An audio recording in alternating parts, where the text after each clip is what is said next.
Good morning, boys. The last video, which was uploaded by me, basically had a brief synopsis of the story Salvatore, which I am going to now explain in detail. Now we come to the original text of Salvatore. This is your first page. Alright? Salvatore by W. Somerset Maugham.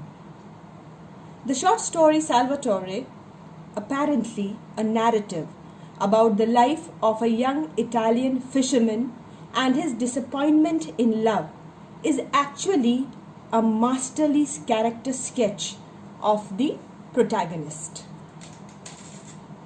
Now, the title Salvatore is appropriate as the story completely focuses on the eponymous protagonist.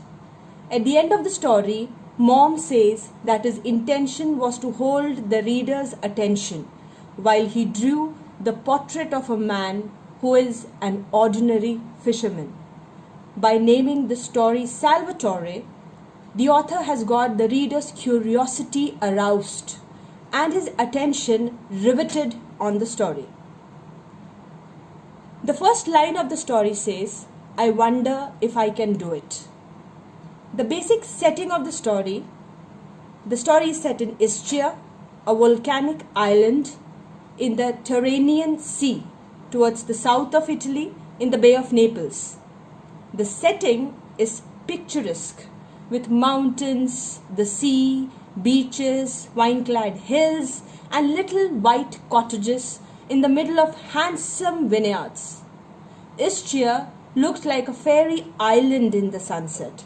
It had as a backdrop Mount Vesuvius, which looked pearly at dawn. About 6 or 7 miles into the sea were the fishing grounds, where, during the fishing season, the fishermen spent the night catching the profitable cuttlefish. I knew Salvatore first when he was a boy of 15 with a pleasant face, a laughing mouth, and carefree eyes. Underline this, boys. This particular line wherein the author or the writer basically states that he was a boy of 15 with a pleasant face, a laughing mouth and carefree eyes. It basically talks about the physical description of the protagonist of the story, that is Salvatore.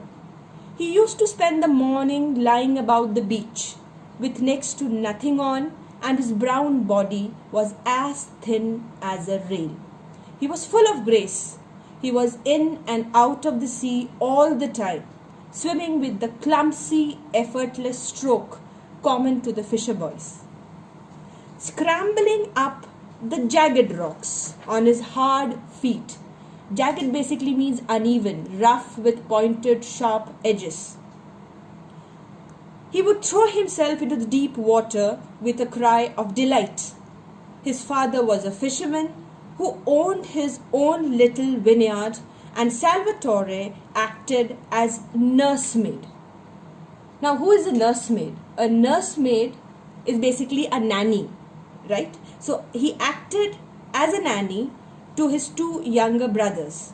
He shouted to them to come inshore when they ventured out too far and made them dress when it was time to climb the hot, vine-clad hill for the frugal midday meal.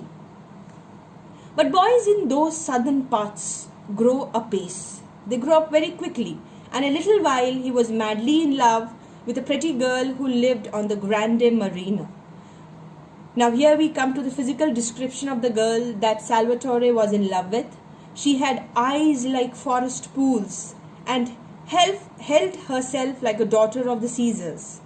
They were affianced. Affianced basically means engaged.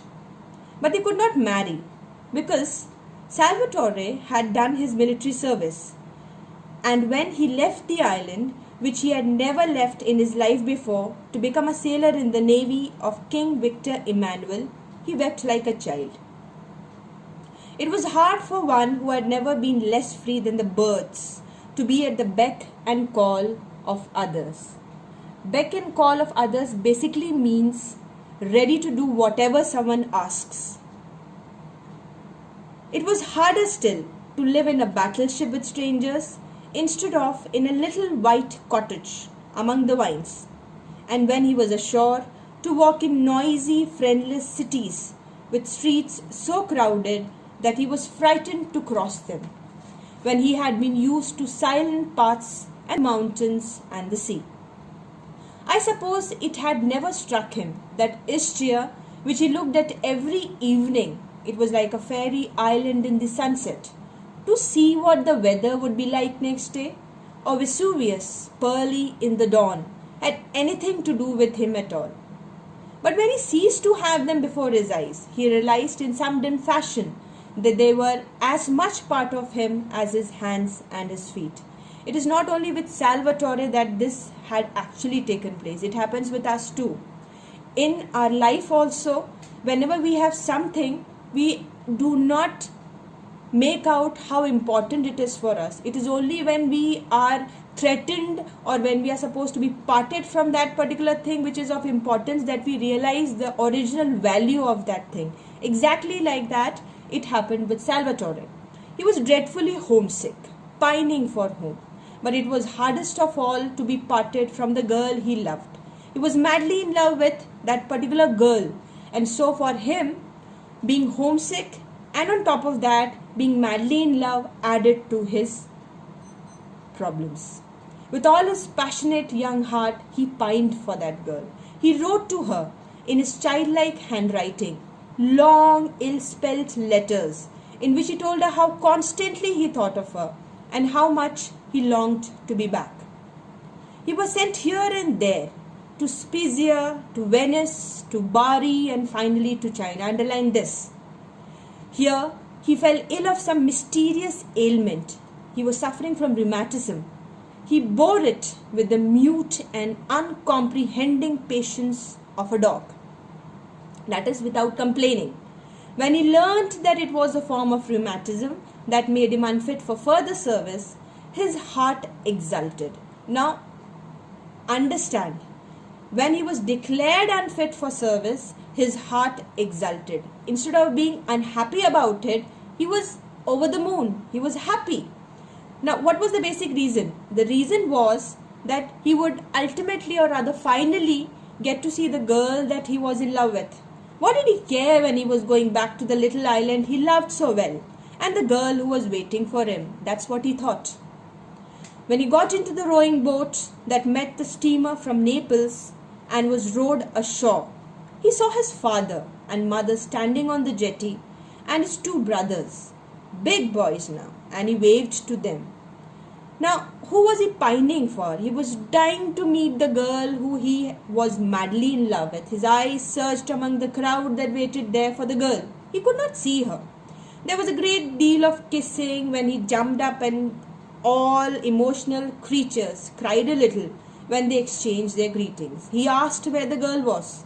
His mother told him that she did not know. They had not seen her for 2 or 3 weeks. So in the evening, because he felt it to be a little funny, when the moon was shining over the placid sea and the lights of Naples twinkled in the distance, he walked down to the Grande Marina to her house. She was sitting on the doorstep with her mother. He was a little shy because he had not seen her for so long. He asked her if she had not received the letter, because that was the impression that he got. She was not there with the family. She had not come to receive him. So that was what his query was. He wanted to know why she was not there. They had received the letter, and they had been told by another of the island boys that he was ill. Yes, that was why he was back. Was it not a piece of luck?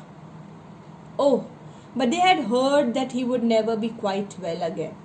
The doctor talked a lot of nonsense, but he knew very well that now he was home again, he would recover. They were silent for a little while, and then the mother nudged the girl. She did not try to soften the blow. She told him straight out, with the blunt directness of her race. That is, women are known for being blunt. She told him absolutely clearly she could not marry a man who was not strong enough to work like a man.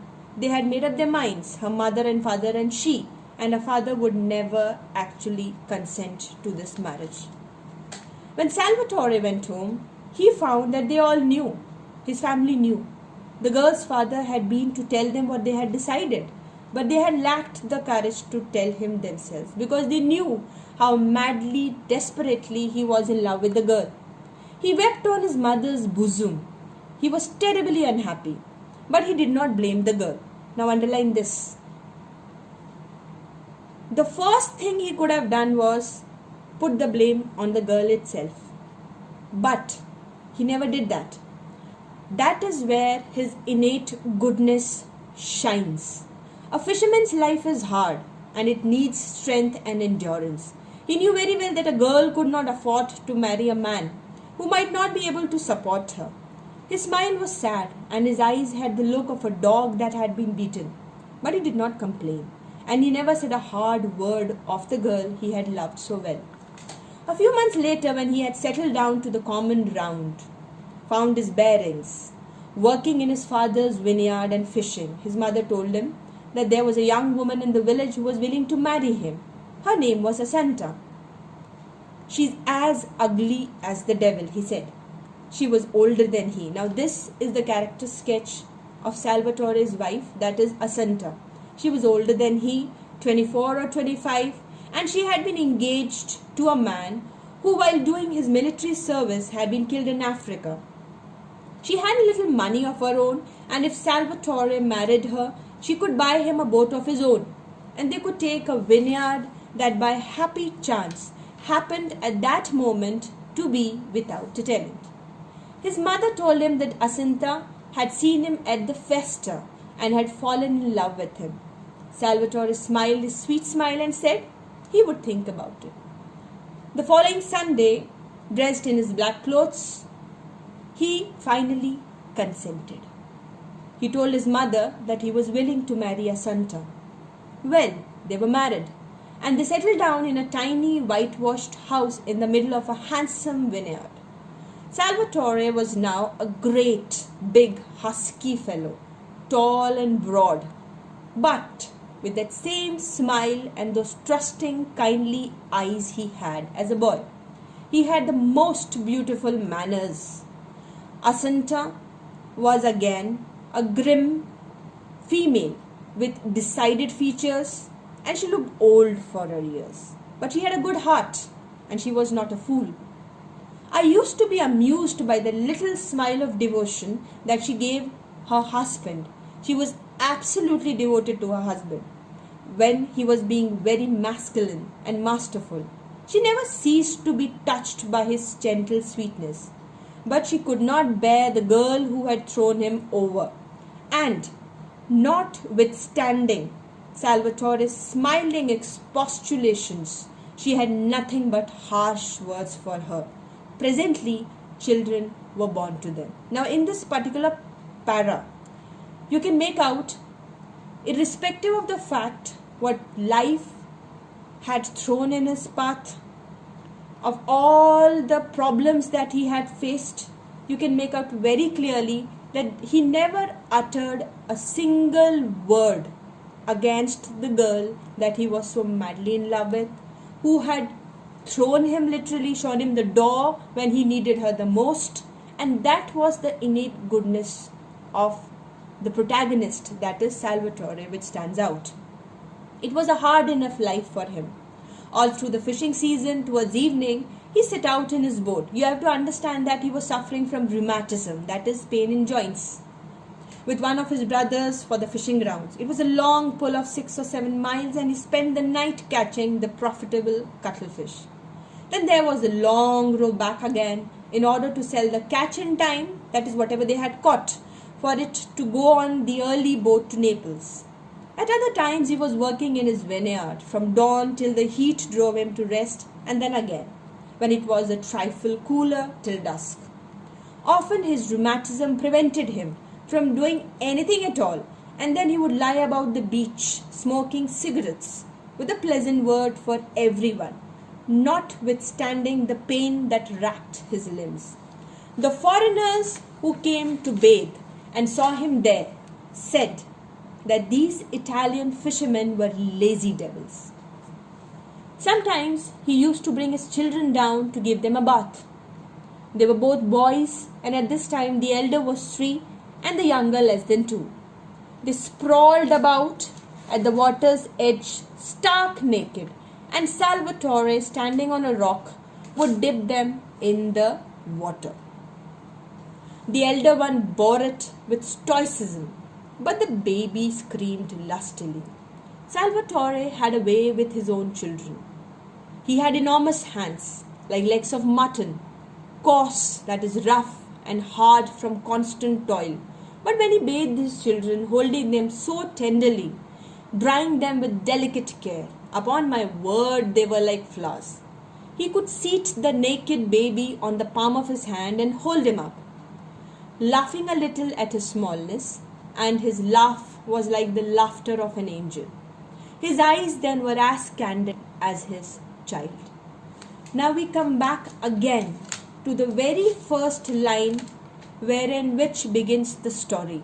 I wonder if I can do it.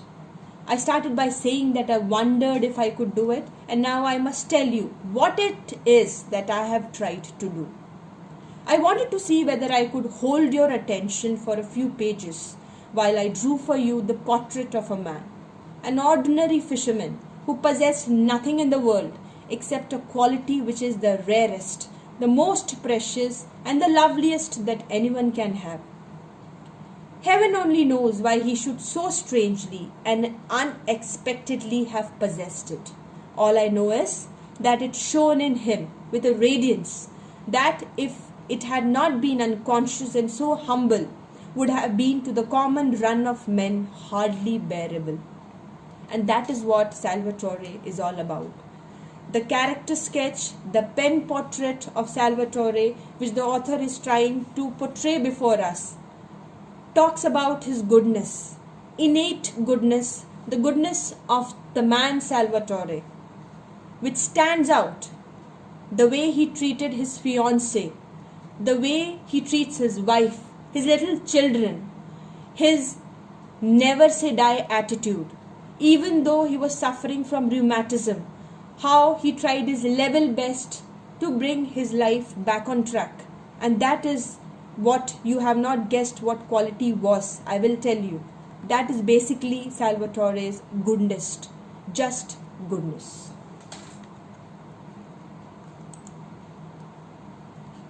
Now, a quick recapitulation of the story which I have just taught you. Now, Salvatore, a boy of 15, he is an effortless swimmer. His father owned a vineyard.